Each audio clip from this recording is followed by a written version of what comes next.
Stroke is a medical emergency that requires rapid diagnosis and treatment.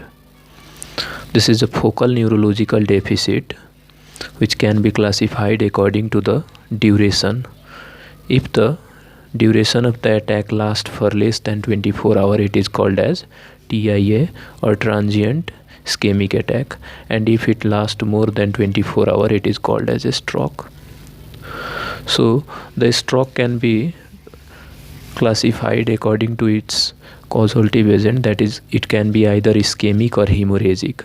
Under ischemic, the largest cause is embolic, the second largest is the thrombotic, and the other causes can be either lacunar type or low cardiac output or anoxic. The hemorrhagic can be classified into intracranial hemorrhage or subarachnoid hemorrhage.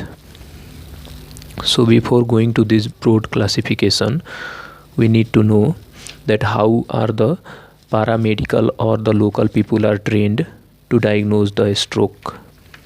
So usually they are trained to find the FAST component. This FAST stands for facial weakness, weakness in the arm, or any abnormality in the speech, and this T stands for the importance of time in the attack of a stroke. So this patient should be transferred to the hospital immediately for the diagnosis and treatment. Sudden facial weakness or sudden weakness in the arm or any abnormality in the speech which is sudden in onset are the component that are used by the paramedical personnel for the diagnosis of the stroke. So the next point we will be discussing is the general classification of other way of classification of a stroke. Stroke can also be classified according to the vessel involved. It can be either arterial or venous, but the arterial cause constitute about 99%, whereas the venous cause is only 1%. The other way of classification can be either according to the artery involved,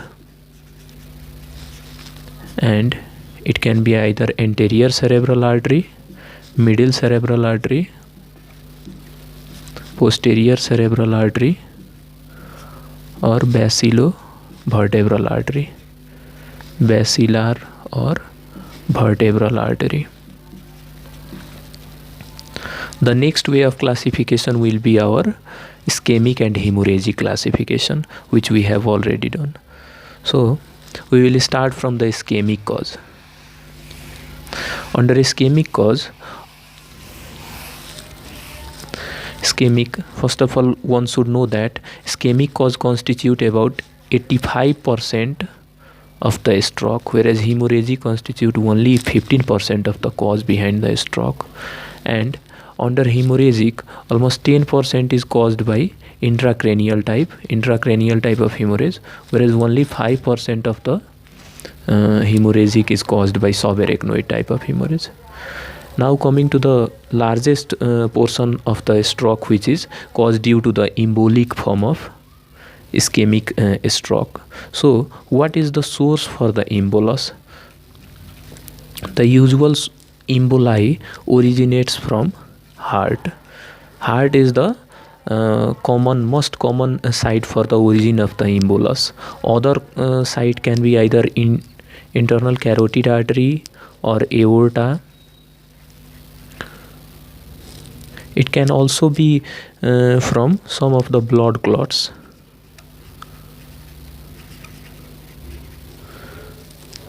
Now coming to the thrombotic type, usually the thrombotic type of ischemia is seen in large and medium sized artery,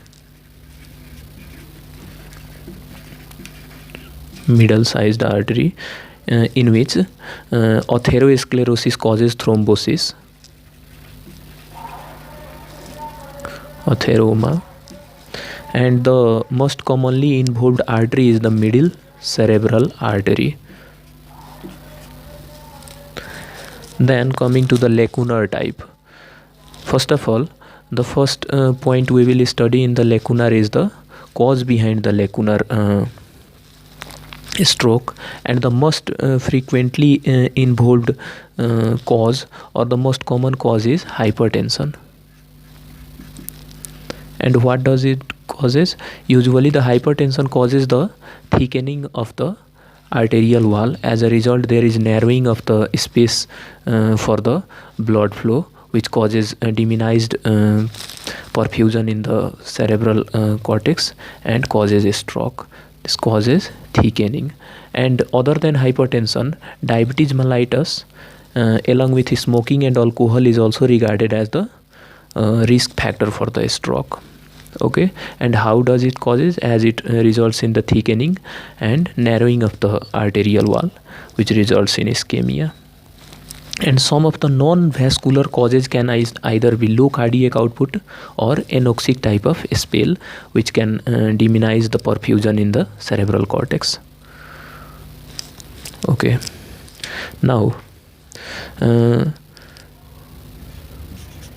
we can classify the risk of the stroke in modifiable and non-modifiable type, and it is exactly similar to the myocardial infarction. So under non-modifiable causes, it can be elderly age, male are more prone to stroke than the female, and African are more prone than the Asian, and European are least common. And then other can be either hereditary or high fibrinogen level. And the modifiable risk are usually high blood pressure, cigarette smoking, hyperlipidemia, diabetes mellitus, excess alcohol, and estrogen containing contraceptive pills, polycythemia, and other heart disease. Okay, these were the risk factor. Now a frequently asked question is, what are the causes for stroke in a young patient? So a young patient can undergo the attack of the stroke if there is any heart abnormality like atrial fibrillation, there is any ventricular septal defect or tetralogy of Fallot, congenital anomalies. There can be either blood abnormalities like, and it can be either polycythemia vera, inherited deficiency of anticoagulant, or the other abnormalities.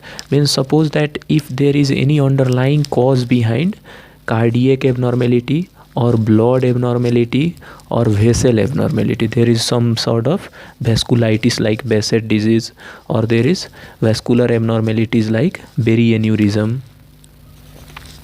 The other site can be either some sort of drug use. If the patient is using drug like amphetamine or cocaine, then they are prone to undergo a stroke attack.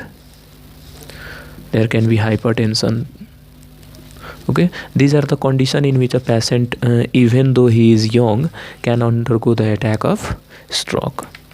So the next topic and the most important topic which we are going to study is the clinical feature according to the site involved and the vessel involved in the stroke. So we will classify it according to the cerebral hemisphere, then midbrain. So we will start from the cerebral hemisphere. Under cerebral hemisphere, we will divide it into three parts. Means whether the lateral part of the cerebral hemisphere is affected, or the medial part, or the posterior most part of the cerebral hemisphere. One should know that the lateral part of the cerebral hemisphere is supplied by middle cerebral artery.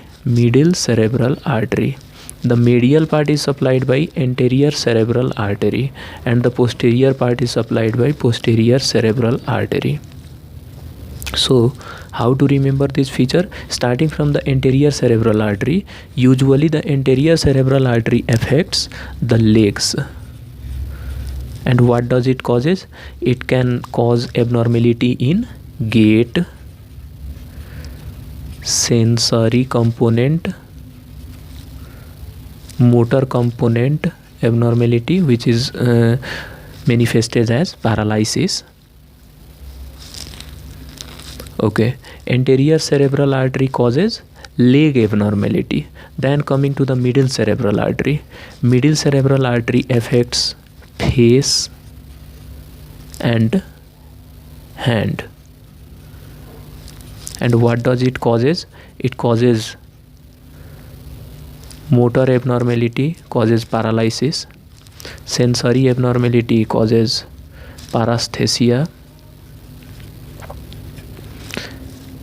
And as the face constitute mouth and eyes, the mouth and eyes abnormalities are also seen in middle cerebral artery.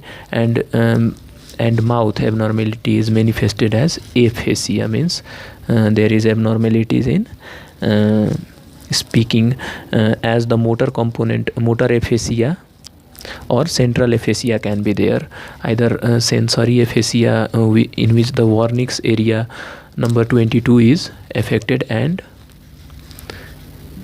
Broca's area is also called as motor aphasia. If the defect is in Broca's area, it causes motor aphasia.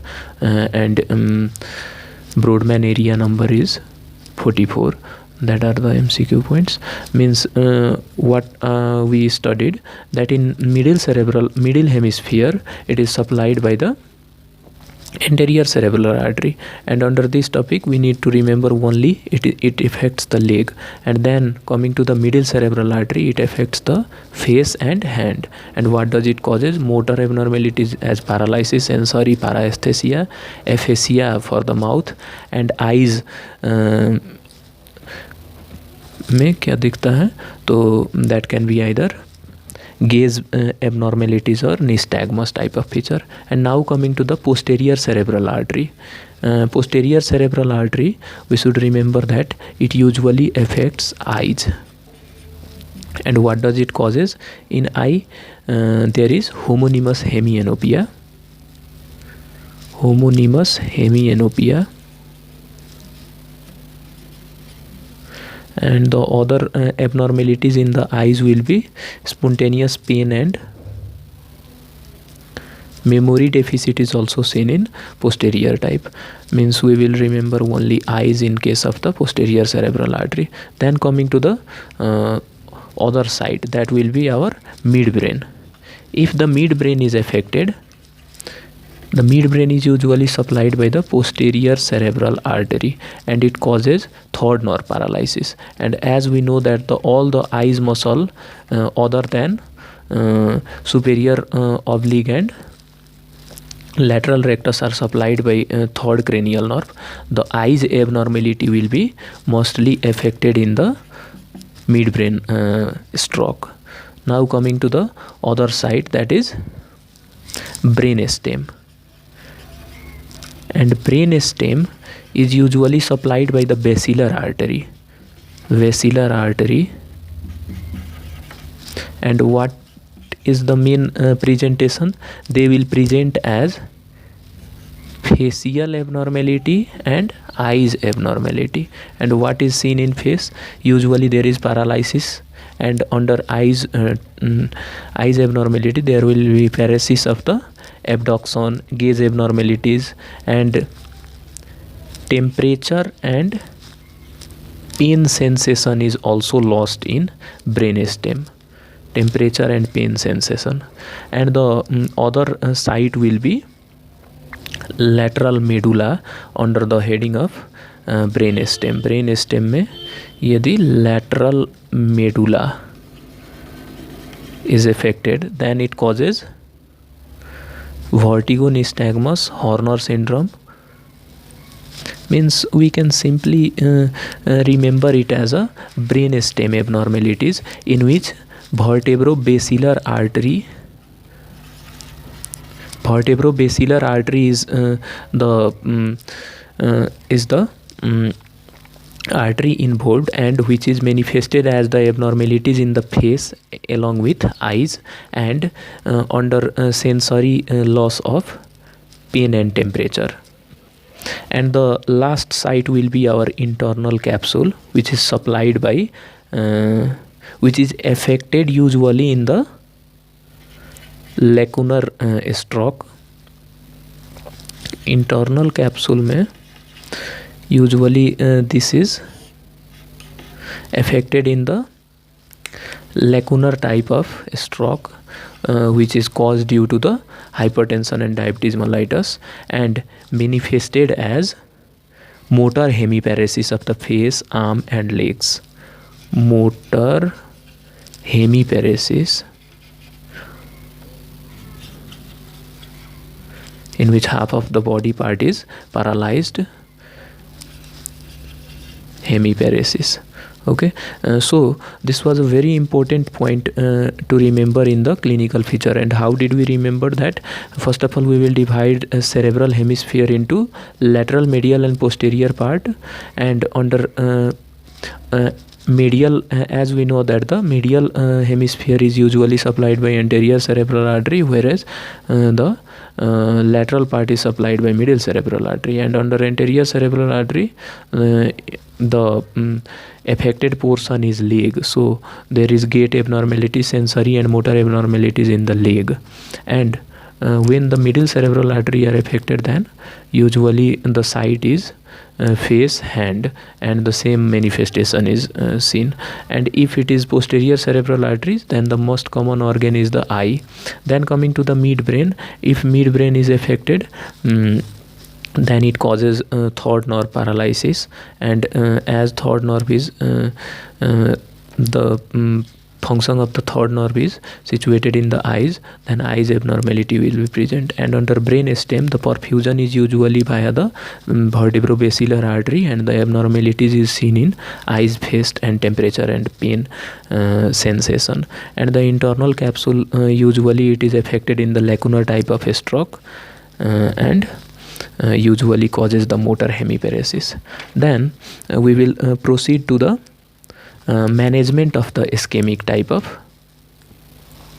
So the management is very simple. First of all, the supportive management is given via the maintenance of the ABC. Means we will first of all we will see for the airway, breathing and circulation. Then the hydration, nutrition and blood pressure along with the glucose should be kept under control. So the management of this ischemic attack can be classified into supportive and definitive management.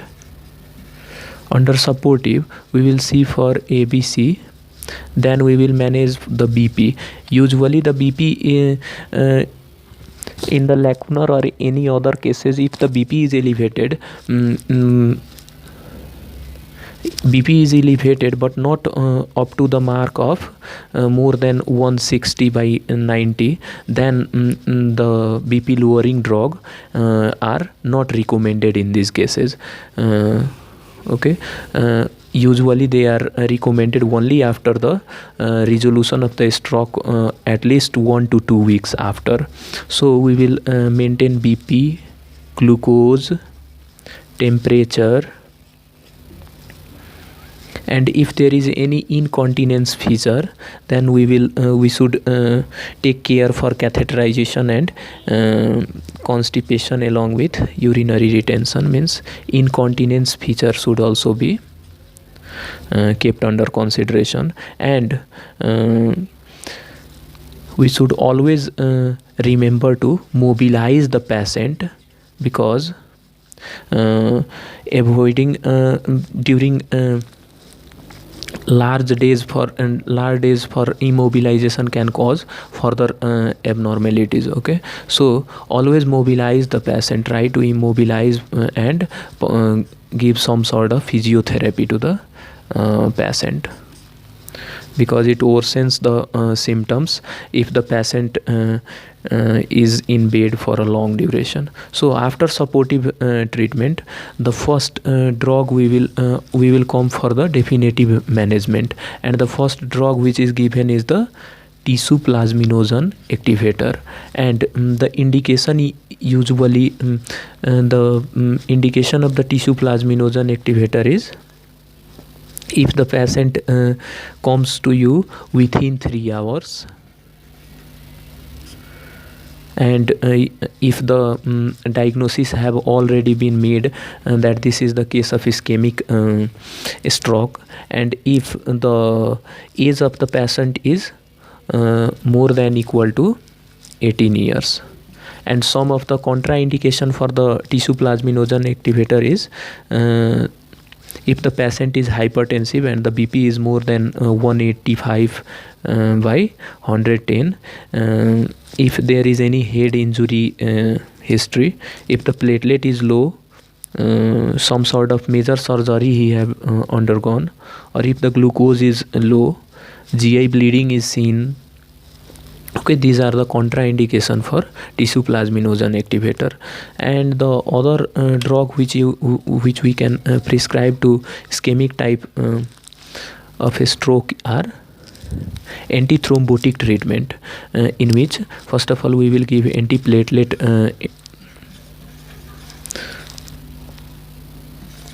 like aspirin and clopidogrel. If the patient is contraindicated or intolerable to clopidogrel, then the other substitute can also be given, which we will see later on. And the other drug will be antiplatelet, we already have given, and other group of drug will be anticoagulation like heparin and warfarin. And in case if the patient is hyperlipidemic, you can also prescribe for some of the statin group of drug, that is atorvastatin or rosuvastatin, statin groups. And neuroprotection can be done by protection against the hypothermia. So these are the basic measure for the treatment of the ischemic type of a stroke. And the third modality for the embolus or thrombus causing the ischemia can be vascular recanalization with IV thrombectomy. There can be intravascular mechanical thrombectomy. Intravascular thrombectomy can also be performed in these cases. So this is the way of treating or managing a case of ischemic type of a stroke. Now there is a very frequently asked question that what is the preventive measure for the secondary stroke attack. Okay, what you will take the measure if a person to prevent a person from secondary attack of a.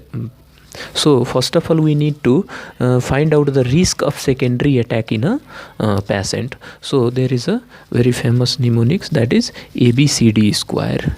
ABCD square is considered as is used for scoring the risk of stroke in a patient. So A represents the age, and if the age is more than 60 years, then usually we will give 1 score.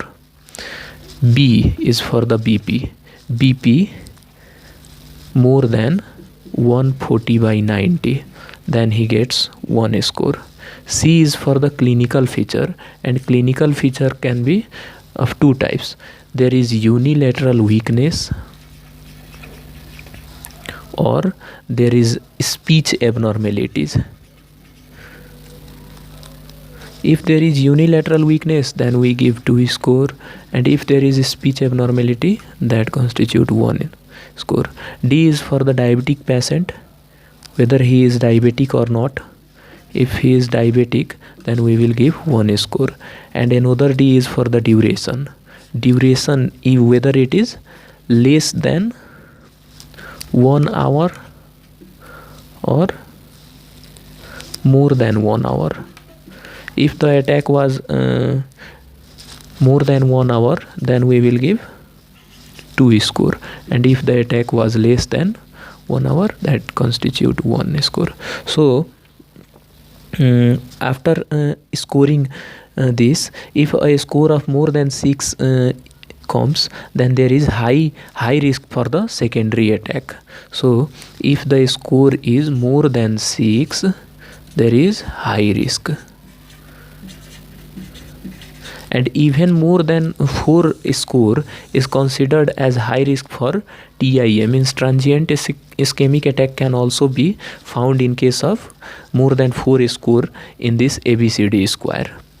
So this was for the prevention to find out the risk for the secondary attack in a patient of stroke. So after calculating this score, we will go for the preventive measure. Suppose that a patient comes to you with stroke history, then obviously if he is within 24 hours, then we will prescribe CT scan, and if it is more than 24 hours and within 7 days, then we will go for MRI. After performing these both tests, we will see for the result. If there is no ischemic hemorrhagic features, then we will divide according to this result. It can be either ischemic or it can be hemorrhagic. Okay, and if it is ischemic, then we will see the ask for the duration, whether the duration was less than 24 hour or more than 24 hour, so that we can divide it into TIA or a stroke. If it was more than 24 hour, we will send a ECG. We will ask for ECG, and to rule out whether the cause behind the ischemic stroke was due to atrial fibrillation or it was due in a sinus rhythm.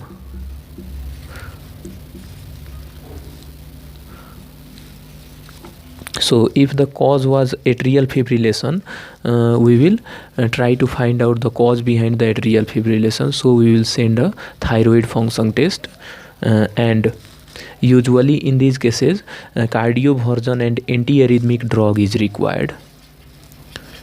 Cardioversion along with antiarrhythmic drug will be required, and if the rhythm was sinus, then we will prescribe him with antiplatelet like aspirin or clopidogrel, and if a patient is intolerable to the clopidogrel, we give him dipyridamole. Okay, you should remember these 3 drugs: dipyridamole, clopidogrel and aspirin. And the other can be, we can also perform, if the cause was ischemic, then we can also perform carotid duplex along with ECG. We can also go for carotid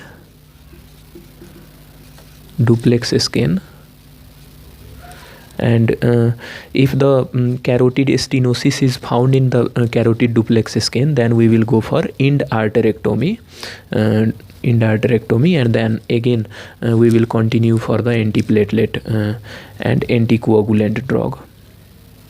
And suppose that if there was hemorrhagic cause, so we will continue with the supportive treatment, and if the supportive treatment is not sufficient enough, then we will undergo for the surgical treatment in this patient. And usually the BP is lowered after 1 to 2 weeks, and if it is more than high, it is high degree hypertensive. If the cause is cause behind the hemorrhagic stroke is high degree of hypertension, then we can give thiazide like diuretic. Okay, this was the general scheme for the approach to a stroke. So we will continue with the hemorrhagic type of a stroke now. hemorrhagic type constitute of intracranial type of hemorrhage and subarachnoid type of hemorrhage, and the cause behind the intracranial type of hemorrhage is usually hypertension. The most common cause behind the intracranial hemorrhage is hypertension, or it can be either the hemorrhage can be seen even in the ischemic attack. Post to the ischemic stroke can also be seen in the intracranial hemorrhage can be manifested even after the attack of the ischemic stroke. The other cause can be either some sort of drug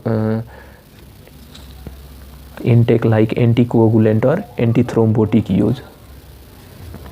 So these were the major cause behind the intracranial type of hemorrhage, and the location of the intracranial hemorrhage is usually almost 66% is seen in basal ganglia,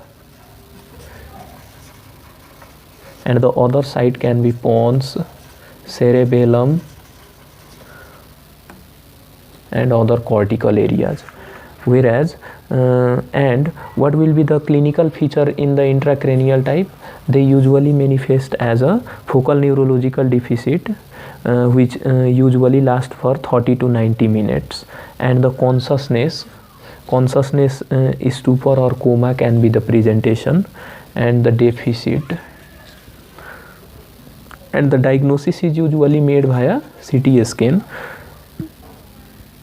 Okay, and for the further evaluation we will also send for coagulation and platelet.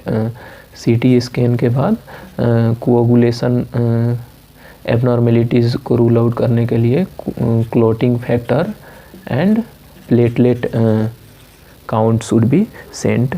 And for the treatment, suppose a patient comes to you with the intracranial hemorrhage, then immediately he is admitted in the ICU, and then ABC is maintained, because we will proceed for the supportive management to this patient. So we will maintain their ABC, airway, breathing, circulation. Then if the hypertension is of high grade, we will also give him antihypertensive medication, usually nitroprusside or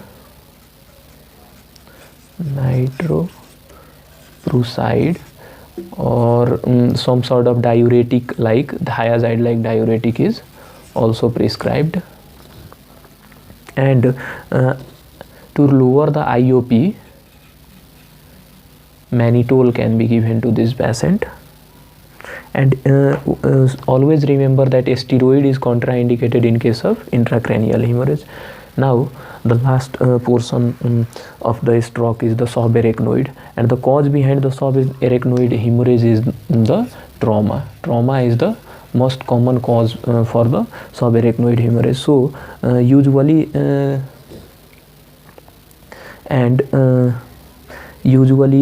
there is spontaneous subarachnoid aneurysm, means sometimes